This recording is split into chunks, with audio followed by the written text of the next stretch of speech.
Welcome to Sarte's biblical reflection number 5 entitled, Her Name is Abigail. The narrative of her story is found in 1 Samuel chapter 25. And for the sake of shortening our time together, I will not read the whole chapter 25, instead we are going to summarize and squeeze the story under the 5 minutes time frame.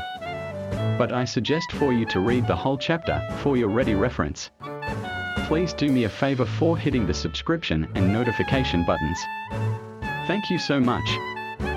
In 1 Samuel chapter 25, a compelling tale comes out, a story of faithfulness, submission, and deliverance. There is a lesser-known woman in the Bible who becomes a heroine. Her name is Abigail. She is a humble woman who was married to a wealthy, disrespectful, and disreputable person. Abigail is one of the most popular and unique baby names for girls. It is listed in the top 1000 list of girl names, including its meaning, origins, and popularity. Abigail means, my father's joy. When Abigail and David encounter one another in 1 Samuel chapter 25, David is on the run from King Saul, who has discerned that David is a threat to his throne. This makes David an outlaw. In contrast, Abigail lived in Carmel in the north of Israel as the wife of a rich man named Nabal. Her marriage gave her considerable social standing, judging by the fact that she had 5 maidservants. Yet it's Nabal's rude and intemperate actions that bring Abigail and David together. While David was in the wilderness, he heard that Nabal was shearing sheep. So he sent 10 young men and said to them, "Go up to Nabal at Carmel and greet him in my name. Say to him, 'Long life to you. Good health to you and your household.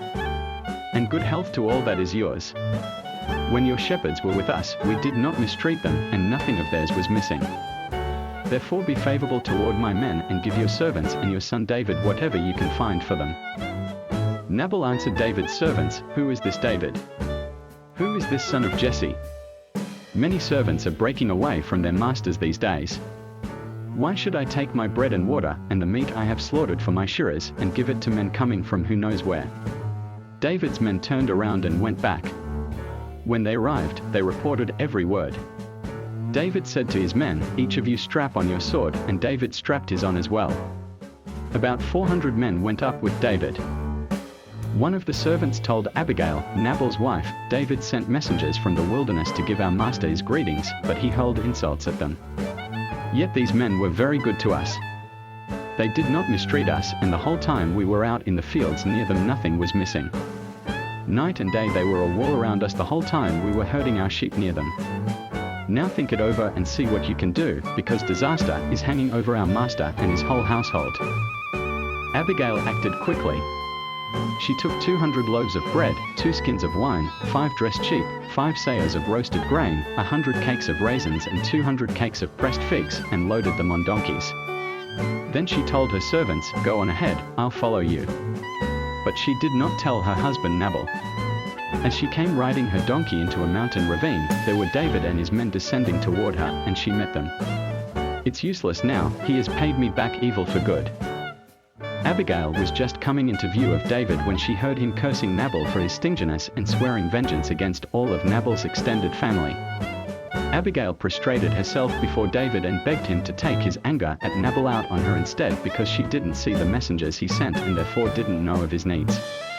Then she apologized for Nabal's behavior, telling David that her husband's name means a fool and that Nabal had acted like a fool. By diverting David from vengeance against Nabal, Abigail not only saved her family and its wealth, she also saved David from committing murders. For his part, David was captivated by Abigail's beauty and apparent wisdom. He accepted the food she brought and sent her home with a promise that he would remember her good counsel and her kindness. True enough, after 10 days, the Lord struck Nabal and he died. When David knew it, he immediately sent a proposal of marriage to Abigail. David recognized what an asset Abigail would be to him as a wife, since she was clearly someone who managed well, protected her husband's interests, and could recognize dangers in time to avert disaster. Yes, Abigail's story echoes in the hearts of all women as an example of true submission and courage, even in the face of danger. Abigail showed great wisdom in acting quickly, swiftly, and speaking honorably to David. She took control of the situation that was potentially dangerous for them all.